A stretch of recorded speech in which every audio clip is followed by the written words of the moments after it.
I always have admired Ridley's work, even before he did did movies. He used to do commercials, so his name, the reputation, preceded him. And I knocked on his door a few times, trying to get him to do a movie for my company, for myself. And one day he came up. He had two ideas. One was, I think it was a musical about some spaceship was crashing in Jerusalem, and the other one was Legend. The idea came because I was following, this would be my fourth movie, and I'd done, Duelist, Alien, Blade Runner, and they were pretty exotic choices, in fact, so I'd never actually done a modern movie. And so here I wanted to get it off my chest before I then would address, let's say, a modern movie with normal modern people. I wanted to get off my chest this notion of a fairy story. He came up to me and he said, pleased to meet you. I love you. He complimented me on a book I'd written. And he said, how'd you like to write a fairy tale?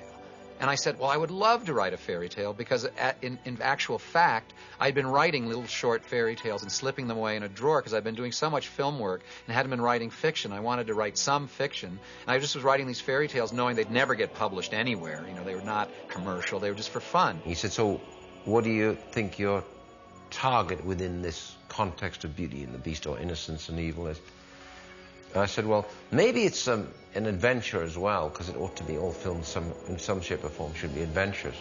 And that usually means the good guys against the bad guys, this is bringing down the fundamentals. I said, but maybe he's set a task to go after the fastest steed alive. He basically said, well, here's what I want. I want to do a classic fairy tale, and I want to have unicorns in it.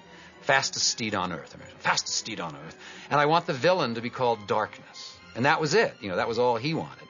So then we started mulling around, and for my ambition was that once I had this shot, I thought, oh gosh, make a film with Ridley Scott, and it's a fairy tale. Well, I wanted to do something, that was going to be like classic, that would have that resonance of, the glass slipper, pumpkins that turn into coaches, and this Puss in Boots. And so I started fooling around in my mind about what, those sorts of things might be. And so first the Jack character, I said, well, what if there was a miller, some commoner that was in love with a princess? That always sounds like a good start, And so we're sort of feeling this all out. And I just sort of ad-libbed. This was after several mornings of not getting anywhere. And I just ad-libbed this moment where I said, and what if, this princess that he's seeing on the sly back of the mill, he's a commoner, and what if she's teasing him and she takes off her ring and says, I'm a princess and I can set this challenge, and whoever finds this ring, I'll marry them. And she throws it away and it falls into this pond, and he dives in after it. And at that moment,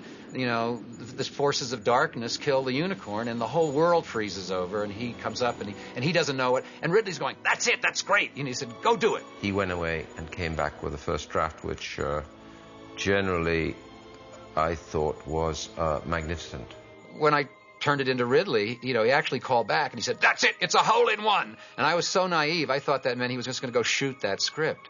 But what he really probably meant was, well, I can take this script to the studio and they'll approve it, and I can take this script to the completion bond people and they'll put up the money, and now we'll start rewriting it. Because as he later told me, he said, don't you know, Guts, if we made that film, it would have cost $400 bloody million, that film. All those armies of fairies. And but I just, that's the first draft is the one time that the thing really belongs to the screenwriter, because you can more or less go in any direction you want and then hope they like where you've gone. And so basically he liked where I'd gone, but it was just, the honing came thereafter. I loved it. It was like a green light on first script.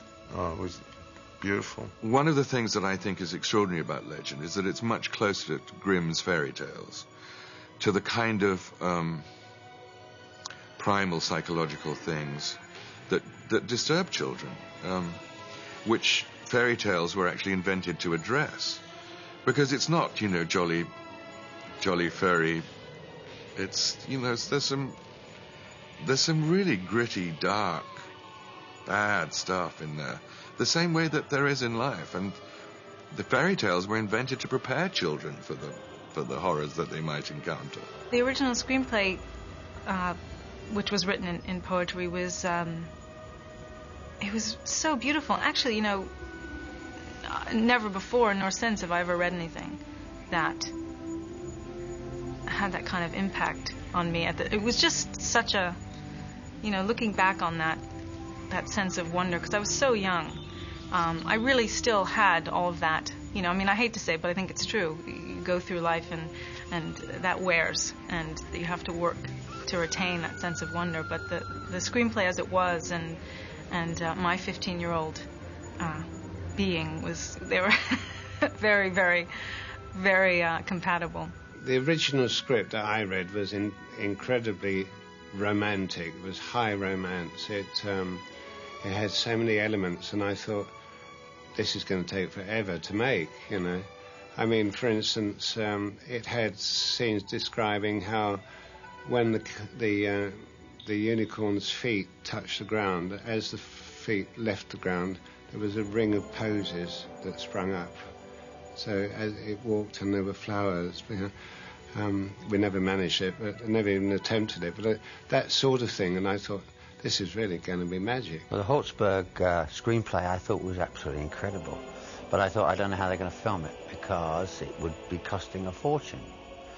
And it was worked on, obviously, Ridley and him have worked on this for a long time. We had this room with storyboards, which Ridley is a past master at storyboards.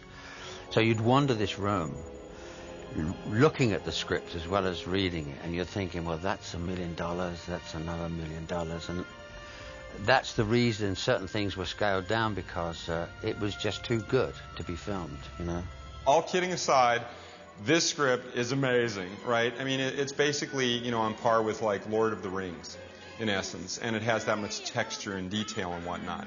So as I'm reading this screenplay, I'm thinking to myself, this is amazing! And finally, you know, it's like one of these reads where you start going, I'm forgetting I'm reading a script. I'm now in this world. I'm completely consumed by these ideas and the notions in the story, and it was quite a grand fairy tale indeed, with a cast of billions, you know. And so I get lost in it, and then I close it when I'm done reading it, and I just go, my dear God, that was the most amazing story, gripping, you know, completely great characters all the way through. I think I better read that again. It seems as though there's a million things in this screenplay. So I go back and I read it again, and I start marking it, right, for, okay, now I've got to make all this stuff. So I start marking it and sort of cataloging it and all this kind of stuff. And basically when I'm done, you know, I was right with my first instinct that there was actually so much in the film that it was going to be a very interesting conversation with Mr. Scott after I had gotten done with my read.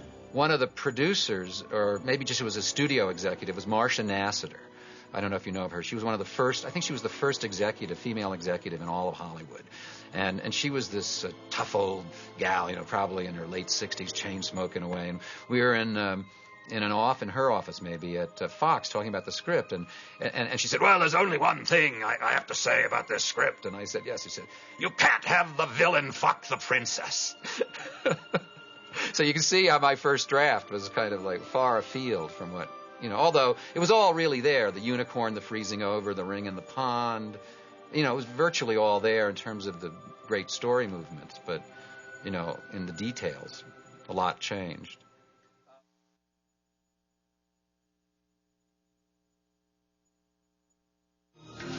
I have no time for this. I'm going.